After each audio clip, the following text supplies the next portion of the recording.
Good morning and welcome to Daily Red Devil for all of your latest Manchester United transfer news and talk. And as always, we're back with another massive show to bring you all this morning. But before we do that, please do smash a like on the video. Please do subscribe to the channel if you're new, and let's get straight on into it. So on the show this morning, we're going to be reacting to some comments from David Beckham, who has been interviewed out in Qatar ahead of the Formula One races going on up there at the moment. We'll be talking a bit about that. We'll also be talking about a triple injury boost, which is I'm really happy to see this morning on my Twitter feed. We'll obviously be talking a bit about the game yesterday, reacting to it. I'll be giving all of my thoughts, all of my feelings after having you know what, I did have a good night's sleep last night.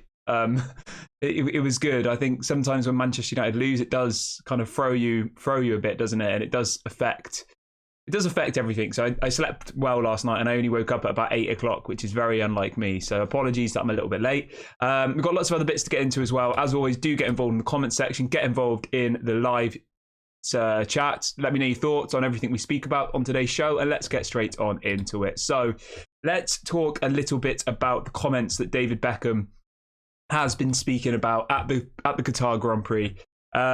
So the first thing that David Beckham said is, "We want stability, and I know the right people to do that."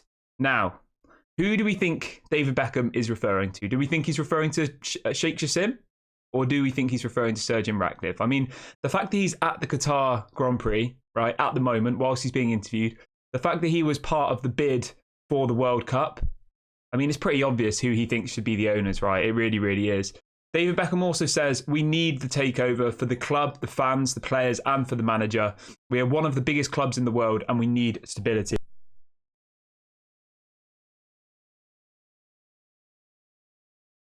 Oh, sorry about that. I just sneezed.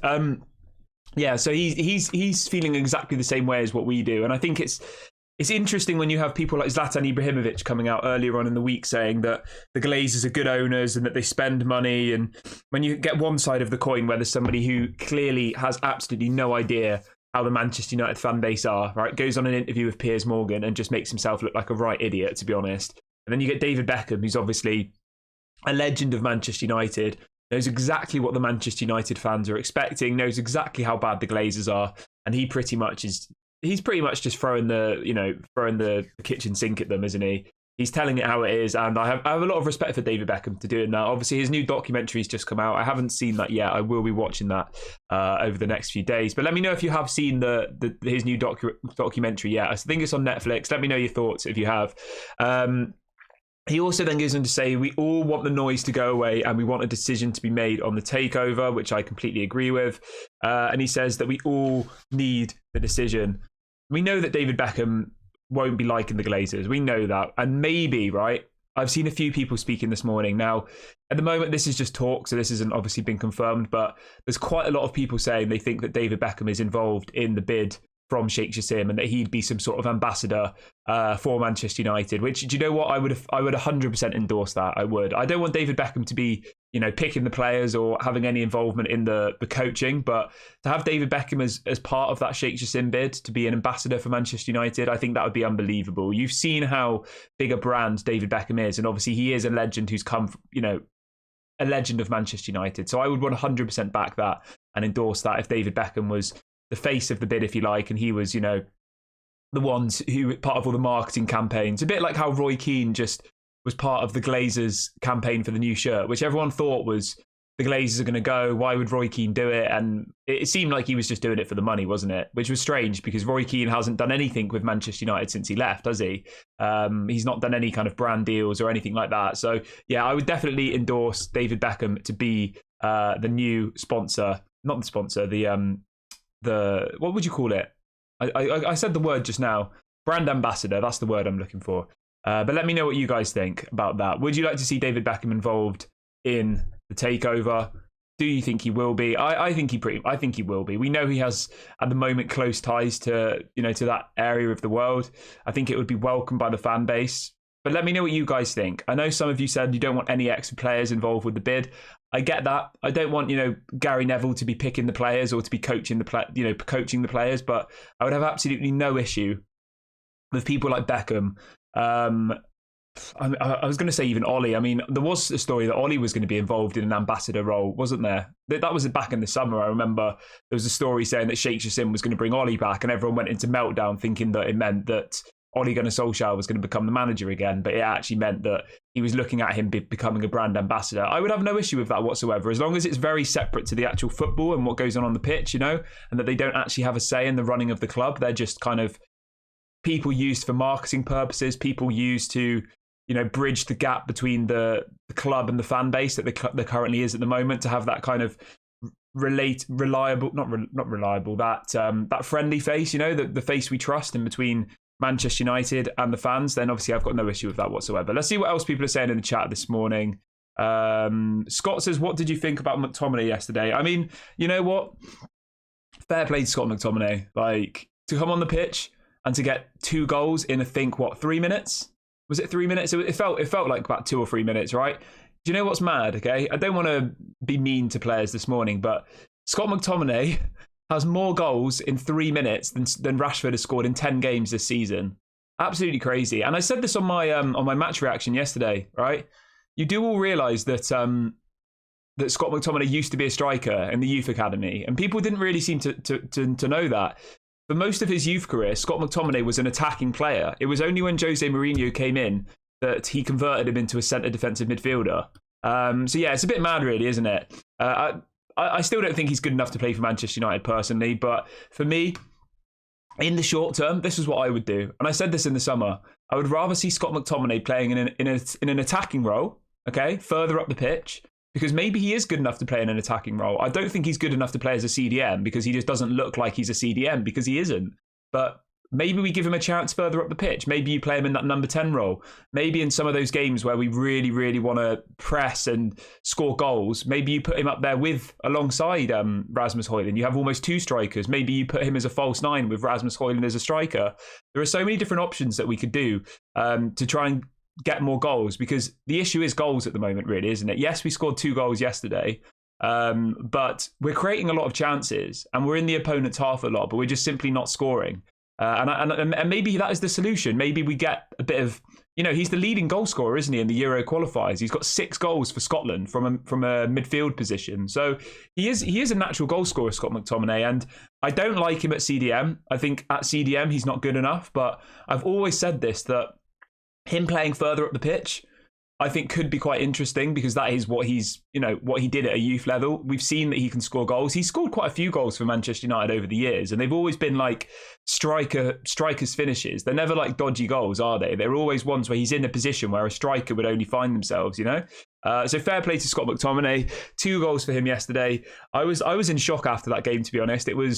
When that second goal went in, I had to just take a minute, because I was waiting for it to be disallowed. I was waiting for there to be a VAR check. I was waiting for, you know, something to happen, the ball to have been out of play, or there to have been a handball in the build-up. You know, I just had this feeling that it was going to be disallowed. I don't know why. It's just most of our goals seem to be disallowed these days, don't they? And I'm not blaming the referees here. Most of the time, they should be disallowed. You know, the goal that we scored earlier on in that game was offside. Like, there's no argument about that. But with VAR now, it's you know, the excitement of scoring a goal is taken away a little bit, if that makes sense, because you're in the back of your head, you're like, oh, is this going to be disallowed? You know, it happens. It happens all too often. But let me know how you're feeling. Daz says Rashford didn't look happy at the end. I was saying this on the stream yesterday. Do you guys maybe think that the whole Sancho situation is really affecting Rashford? Because we know that Marcus Rashford and Jadon Sancho are really good friends, aren't they? They're like best friends, supposedly.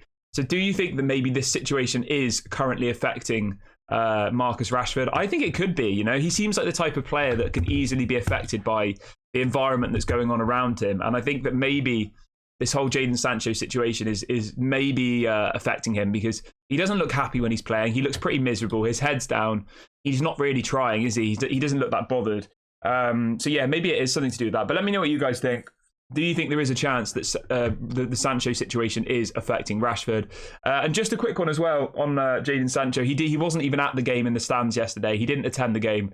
He was at an under-18s match watching Manchester United under-18s. I assume because he's got some friends in there. I don't know, but He's not even watching the Manchester United games on telly anymore. That's how bad it is. He's not going to the stadium.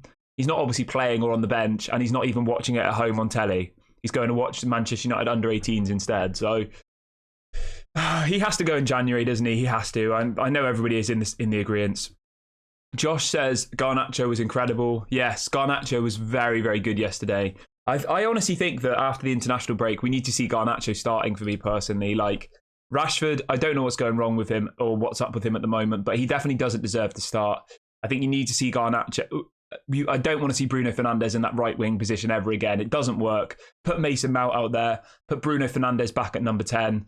And I think then we'll be on to something. I think this could be the turning point of our season. Obviously, we've got 2 weeks off now. We've got a 2-week international break, which I think has probably come at the right time, to be honest. Obviously, the win yesterday was pretty scrappy. If you look at our last 5 results, we've got 3 wins out of the last 5 games, which isn't terrible. Like, obviously, it's not great, but it could be a lot worse. If we'd have lost the game yesterday, like, that would have been absolutely awful, wouldn't it? To only have 2 wins in 5 games. But we don't really seem to be doing draws at the moment. We're either winning or losing. We haven't drawn a game yet in any competition. Out of 10 matches, we've either won or lost. We haven't drawn a single point, which is probably worked out in our favour a bit. So going into the international break, obviously we've played 8 matches. We've lost against Tottenham, Arsenal, Brighton, and we lost to Crystal Palace. And then we've beaten Brentford, Burnley, Wolves and Nottingham Forest. So we've won 4, lost 4, which... It's not awful, but obviously it's not good. Like, we're 10th place, we're on 12 points. I think we're 5 points off the top 4. I think, let me just double check that for you quickly.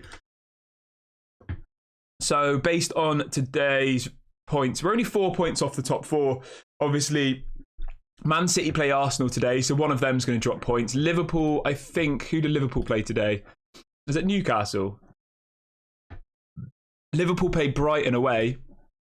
So either Liverpool or Brighton are going to drop points. If results go our way today, we could be, come back after the international break and we could make a bit of a charge for that top 4 position. We've got a super chat coming in from Dang Sham. It just says game over with a little, I think it's a little dragon. Well, thank you for your support, my friend. I really, really do appreciate that. Luma says, Kieran, did you find Erik ten Hag clueless during the game? I wouldn't say so. I thought Erik ten Hag made some good decisions yesterday. He brought off, who did he bring off? He brought on Christian Eriksen for, who was it?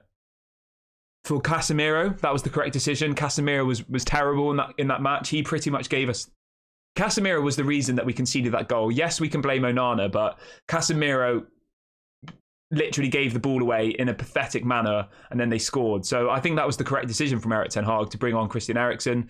Who else did he bring on? He brought off Rashford. Again, that was a big decision. Big decision. He brought off Rashford. I think Erik ten Hag's in-game management yesterday was good. I mean, he brought on McTominay. McTominay got us 2 goals. He could have brought on Donny van de Beek. So I don't know. I don't really want to criticise his in-game management yesterday because I think overall, all of the substitutions he made were the correct ones. The only bit I will question is whether Rashford should have started, whether Bruno Fernandes should have started. Although Bruno Fernandes did end up having quite a good game in the end, I think. So yeah, let me know what you think. Let's see what else people are saying in the chat. Everybody who's just joined, please do smash a like on the video and please do subscribe to the channel if you're new. We're on the road to 20k subscribers. We're less than 200 away now, so please do subscribe if you haven't already and let's see how quickly we can hit that. Fred says, do you think the result yesterday will keep the Wolves from the door for Erik ten Hag? I think it will in the fan base, but as I said to you guys many times before, I don't think the Glazers are going to sack Erik ten Hag no matter what happens because of the financial implications of doing so. We've spoken about this on the show before. He's on £9 million a year. He's got 2 years left on his deal. £18 million they'd have to pay him to sack him. Say they want to bring in someone like De Zerbi. Graham Potter, when he went to Chelsea from Brighton, Chelsea had to pay Brighton £22 million in compensation. So unless they went and got Hansi Flick, which I don't think they would, most of the top managers have jobs at the moment. The Diego Simeones, the Zerbis, the etceteras. So the amount of money it would take for the Glazers to remove Erik ten Hag would be absolutely ridiculous. It would be 40 to 50 million pounds. And if there is a genuine chance that the club is going to be sold, why would the Glazers sanction sacking a manager when in maybe a month's time it won't be their problem anymore? That's my take on it. I want Erik ten Hag in, but I thought even after the game yesterday, even if we lost, yes, there'll be people in the fan base saying Erik ten Hag out. Yes, there would be, frustration within the fan base. But I think generally, I don't think, I don't think that the Glazers would sack him personally, unless, obviously if we get an announcement today that the Glazers are staying, then maybe that conversation might be had again if the results keep going badly and we finish in the bottom half of the table and we get knocked out of the League Cup and the FA Cup, you know what I mean? Then maybe that conversation could happen. But at the moment, I think his job is safe. Not purely based on results, but based on the implications, the financial implications of sacking him and replacing him. And this is me looking at it from a Glazers perspective. You know that I want Erik ten Hag to stay. I think he's the right man for the job. Yes, he's got a few question marks over him, but I think at this current moment in time, we need to break the cycle of sacking managers midway into a project. Think about Arteta. I was speaking to one of my friends yesterday who's an Arsenal fan, right? Arsenal have had Arteta for 4 years, and only in the third year did they actually start playing Arteta football, right? Arteta came into Arsenal with no identity at Arsenal. They were playing boring, rubbish football. He comes in, he gets rid of most of the team. If you look at the team that Arteta, let me get this up for you really quickly, all right? Arteta starting lineup, first game at Arsenal. Okay. Right, so let's have a look at this quickly. I just want to get this argument across, okay? So this was Arteta's starting 11 for the first game when he took over, right? They had Leno in goal, Ainsley Niles in defence, David Luiz, Papapostopoulos, who's now at West Ham, Saka, Torreira, Xhaka, Ozil, Reece Nelson, Aubameyang, and Lacazette. So how many players out of their starting 11 still play for Arsenal now? One player. Do you see where I'm going with this? And let's have a quick look at Manchester United, shall we? I think this is an important argument because I was talking to my friend yesterday and he was like, he's an Arsenal fan, and he was like, oh, do you think Erik ten Hag will get sacked? And I was like, did you think Arteta should have got sacked last season? Because remember Arsenal were terrible at first. When they first came in, Arteta was trying to play this style of football that Erik ten Hag also is a similar style. And the players that he had just simply couldn't do it, could they? They simply could not play it. And the only way he could do it was by removing people like Lacazette, Aubameyang, all of these people who simply didn't have the hunger anymore to play the style of football that that Arteta wanted to do. And the only way to get rid of them was to they released some of them. They managed to get a bit of money for some of them, etc. So right, the first game of the season last year was against Brighton. I was at that match. Let's have a look at the lineup quickly and we can compare it to what we had yesterday. And I think this will answer your question or prove my point. So we had David De Gea in goal. Obviously, he's gone. We had Luke Shaw, Martinez, Maguire, Dalot. That's pretty much the same defence as what we've got now. We had Bruno Fernandes, Scott McTominay and Fred playing. Again, other than Fred, pretty much the same midfield as what we have now. We had Christian Eriksen, Marcus Rashford and Jadon Sancho. I mean, it's pretty much the same team. Of that starting 11, the only people who have left is Fred and David De Gea. The rest of the players are still at the club. My point here is that I think we need a lot more time until we're actually in a position where we're going to start playing the kind of football that Erik ten Hag wants to play. And Arsenal is the blueprint of that. Arsenal have had Arteta for 4 years, okay? 4 years. And they're only now in the kind of conversation of they could win the title. They're not going to win the Champions League, are they? Let's be clear. They might win the title. They might challenge it. That's the reality now. It takes that long to rebuild a football club from the bottom up. And if people aren't willing to have that, people think that Hansi Flick's going to come in and we're going to win the Champions League in the first season. I think people are deluded personally. But let me know what you guys think about that. I'm definitely Erik ten Hag in. Lumen's Erik ten Hag out. Okay, that's up to you. You could obviously do that. People saying Conte in the chat. I mean, really? Conte isn't going to build us a philosophy for the future. Conte's a short-term results manager. What Erik ten Hag is trying to do, right? Listen to this, okay? Erik ten Hag is trying to build a foundation for the next 10, 20, 30 years. So in 30 years' time, we know what style of football we have, and it will be that same style of football for the next, decades. Whereas Conte, Mourinho, these types of managers come in, they play boring, pragmatic football. They sometimes scrape results. Like Erik ten Hag did last year, let me be clear. Last season, Erik ten Hag played boring, pragmatic football and we got third and won a cup. Okay, the football wasn't good and it wasn't Erik ten Hag football. This year, he's trying to play his own style of football, just like Arteta did when all of the results were going badly against him. He's got a bunch of players who most of them aren't correctly suited to the style of football that he wants to play. And he's learnt the hard way. Look at the team. He's got Johnny Evans, Harry Maguire, Dalot and Lindelof in defence. Not a single one of those players are people he's recruited, right? He's got Rashford, who doesn't pass the ball. Bruno Fernandes, who is a world-class player, but I'm not sure if he suits Erik ten Hag's system. If you actually look at the lineup from yesterday, right, most of those players are people from the old regime. If you look at the bench, you know, it's like McTominay, Martial, Van der Beek, you know, all of these types of people who I don't think suit Erik ten Hag's system. And I think that it's going to take us a lot longer to get to the position where a lot of you people think we need to be. Anthony, thank you so much for the super chat. Anthony says, Kieran, Erik ten Hag all the way, hold the faith, everybody. Yes, 100%, 100%. I completely agree with you, mate. I do.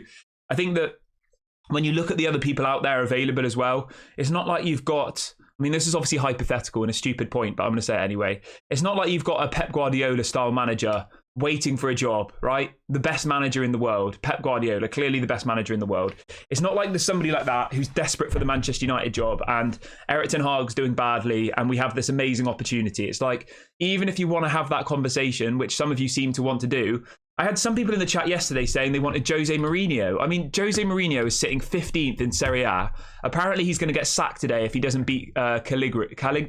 I don't know how you say the name.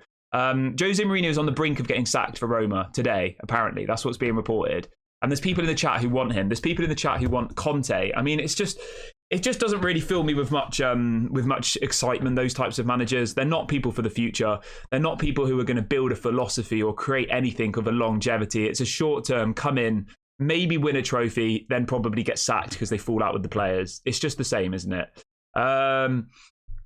Lee says Bruno does suit Erik ten Hag's system. The problem is he's being played out of position. Yeah, I kind of agree with you, to be honest. I think Bruno on the right is absolutely terrible. I think he's completely pointless playing there. He hasn't got the pace. I think in centre attacking midfield or even in the more deeper lying playmaker position next to Casemiro, I really, really like him there. But I just don't like him in the right wing for me personally. But let me know what you guys think about that. Let me know what you think about my little point that I just raised there on the Erik ten Hag situation. The MUFC realist, hope you're doing well, mate. I'll read out a couple more of your comments in a little minute. I just want to move over to some positivity about a triple injury boost, and this is one that is a fan favourite. Okay, 3 players are going to be back available for selection after the international break. Those 3 players, this has been reported by Manchester Evening News this morning. Kobbie Mainoo, Reguilon and Amad Diallo are all going to be back and available for selection after the international break. I think that's a massive, massive boost because I think Kobbie Mainoo is somebody obviously that we all are very, very excited about for the future. I think Reguilon so far looks incredible at left back, and that will start to solidify our defence a little bit. You know what as well? I'm going to say this now. If Varane and Martinez are injured, I would keep playing Maguire and Johnny Evans as the centre-back partnership. I think Maguire did pretty well yesterday. You know that I don't think Maguire is good enough for Manchester United generally, but I think he did well yesterday. And the reason he did well is because we were playing against a team with a low block. They weren't really trying to get in behind us, were they, Brentford? We had the ball in their half for what, probably 90% of the match. It was just us attacking them, but not really creating any chances. And you know what? Harry Maguire in those types of formations and those types of games, I think he's a good player. I think he suits that style. It's when you're playing a team with fast attackers who are trying to, get in behind you. I think that's where we cause issues. So yeah, in the game yesterday, we had 65% possession. That's more like it from an Erik ten Hag style play, isn't it? That's what we expect. We had 21 shots and 8 shots on target with an expected goals, an XG, of 1.5, and Brentford had 0.95. So overall, we were the better team. There's no debating that. Yes, a lot of it was quite painful. Yes, a lot of it we expected to, everyone was expecting us to lose, didn't expect us to get the game back. But fair play to everybody. We did very, very well. Alex says, short-term memory, I think people have forgotten how bad football was under Louis van Gaal and Moyes, Jose and Ole. I completely agree. We can see what Erik ten Hag is trying to do, okay? His style of football is high possession, pinning the other team in the other half, which is what we did yesterday. There was long periods of that game yesterday where Harry Maguire and Johnny Evans were in the opponent's half. All 11 of our players were in their half. We pinned them in, and it's just attack after attack after attack after attack. And at some point, it's going to click. And at some point, we'll start scoring loads of goals. Lumen says, Kieran, how about playing Amrabat as a lonely number 6 CDM? Yeah, I think that could work. I I'll be honest. I think Amrabat was okay yesterday. I don't think he was incredible. I know he's a fan favourite. I know everybody seems to like him a lot. But the thing we have to remember, right, with Amrabat, which is not me being negative, I'm just laying out this is a fact. He is on loan at the moment. So we will have the decision at the end of the season whether he is what we deem as good enough to sign on a permanent deal. At this point, he's only played a couple of games, so it's hard to make an opinion. But I would say this, right? If we do get Qatar, if we do get Sheikh Jassim and we have a big budget for next summer, maybe there is somebody better than Amrabat available. Obviously, like, I don't know, Frankie de Jong, as a name. I'm not saying we're going to get him, but, you know, we'll have to wait and see, won't we? I think he's been okay at left back. But yesterday, yeah, I don't know. Let me know what you guys think about Amrabat so far. Are you impressed with him? You know, do you think he's someone we should definitely be signing in the summer, or are you the same as me where you're a little bit unsure at this point? As somebody says in the chat, I do think that Casemiro really didn't help Amrabat yesterday. Casemiro was not good at all yesterday. I don't know what it is with Casemiro. He either has a really good game or a really poor game. It's like 50-50. And I don't really understand why. I don't know whether there's... I don't know. Is it something to do with his age? Is he, you know, getting to that point where he doesn't have the legs to be able to play 90 minutes consistently to a high standard every week? I don't know. I don't know what it is, because last season he was one of our best players. He still has been one of our best players this season, but he does every now and again, every 2 or 3 games, he just has an absolute stinker and has to come off, doesn't he? So yeah, it's a little bit strange. I don't really know. But let's go through a couple of what Erik ten Hag had to say after the match yesterday. So Erik ten Hag has said, we have to find a moment in the season we can build on, and I think we have found it now. We made our own luck, and this has to be the turning point. I completely agree. It's all good and well, you know, us celebrating the result yesterday. People will say, rival fans will say, oh, it's only Brentford. I said it on my watch along yesterday, right? It's only Brentford doesn't apply to Manchester United at the moment. It doesn't. Any game is a difficult game for us. You know, we're not a Man City who you expect to win 4-0 against Brentford at home. You know, you expect to beat every single team. Even today, you know, Arsenal playing Man City, you would expect Man City to win, wouldn't you? When we come back after the international break, we have got Sheffield United away, which is obviously that's a must-win game. Like, that game we have to win. Sheffield United is sat bottom of the league. They've got 1 point. There's no excuses to not win that game. Straight after that, we play Copenhagen in the Champions League at home. Again, that's a must-win game. I would say that our hopes of qualifying for the Champions League next round are pretty small, but stranger things have happened. You know, if we beat Copenhagen tomorrow, in a couple of weeks, if we go and beat Galatasaray and beat Copenhagen away, anything can happen. Will that happen? I don't know. Maybe it will. Maybe, as Erik ten Hag has just said, this is the turning point of our season. Maybe things start to click, and maybe we start, you know, going and blowing teams out of the water. That can happen, and I think we are approaching a point where that will happen. Whether it will be by then, I'm not entirely sure. We'll have to wait and see.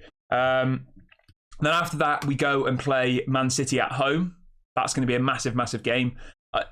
I'll be honest, right? I would not be surprised if we beat Manchester City at home. I wouldn't. I just have this feeling we will. Yeah, I don't know why. I'm not sure what I'm basing that on. I just have a feeling. We beat them last season, didn't we, at home? I just have a feeling we're going to beat them. Then we've got Newcastle United in the League Cup at home, and then Fulham away. It's as we get into December where the fixtures get a bit scary. Yeah, so from the beginning of December, right, we have Chelsea, then Bayern Munich, then Liverpool away, then West Ham away, and then I think it's Newcastle. Yeah, we've got like Chelsea, Liverpool, West Ham, Bayern Munich, like all of these teams within the space of about 5 or 6 games. So this is where we need to start building up our form. This is where we need to really start you know, putting the pressure on the other teams above us. Let's read out a couple of questions really, really quickly. Ginge says, I see Casemiro doing no defensive work, seems more bothered about scoring goals and going forward. He's causing United a lot of problems. I agree with that. I agree with that 100%. I think Casemiro is an incredible player. I was very happy when we signed him, but he looks a lot better going forward than he does defensively at the moment. Amrabat is the defensive midfielder, and as you said, it looks like Casemiro wants to become more of a box-to-box midfielder, which, I don't know, maybe he can do it. He scored 4 goals, I think, hasn't he, this season? Yeah, we'll have to wait and see. Let's see what else people are saying in the chat. Somebody says something isn't right about Erik ten Hag. Is he under some pressure to continue playing Rashford and playing Bruno on the right? What is wrong with him? I don't know. The thing is, we don't know, do we? I've said this before, that I wouldn't be surprised if when Rashford signed that new contract, he was told that he would be a starting player, you know? And by not starting him, maybe it will cause dispute in the dressing room. You know, it's going to cause ripples around the training ground and all the rest of it. I don't know. I mean, that's obviously not how it should be at a football club. The manager should be able to drop players without it causing toxicity. But we know what Manchester United's like. We know how toxic Manchester United can be. Let's see what else people are saying. Ginge says, I think Sancho's situation is affecting Rashford. It's further evidence that he has a poor mentality. If we are making Rashford a star player, we will never achieve anything. I agree with you there, mate, to be honest. I do. I like Marcus Rashford. I think he's a good player, but I just don't think he does have the right mentality to be what Erik ten Hag needs. I think he could go to a PSG, say, you know, and he could go into a team of superstars who all don't pass the ball to each other, who all think they're better than they are. And I think he'd do great there. I do. But I think at Manchester United, where Erik ten Hag's system and kind of ethos is all built on teamwork, is built on possession-based football, is based on not moments of magic, but slow build-up and all the rest of it. I'm not sure if Marcus Rashford is that right player. Marcus Rashford suits counter-attacking football down to a T. He's got the pace. Yeah, and I think when he was under Ole Gunnar Solskjaer, you know, when he was under Erik ten Hag last season, the thing you guys have to remember is last season, right? Erik ten Hag and Manchester United were playing counter-attacking football. We pretty much parked the bus. We would counter-attack and we'd score, and it'd be moments of magic. So don't let last season's table finish and winning of the trophy overshadow what happened last season. Yes, it was a good season. Yes, I was very happy about it.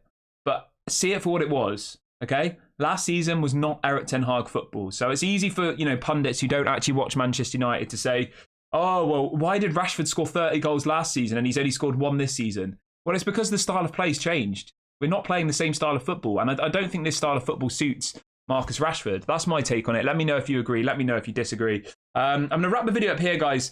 Thank you so much to everybody who has joined us on the show this morning. Please do make sure to smash a like on the video before you go. Please do subscribe to the channel if you are new. As you know, we're on the road to 20k. We're getting closer and closer. So please do go and subscribe if you haven't already. This has been Daily Red Devil, and I will speak to you guys later.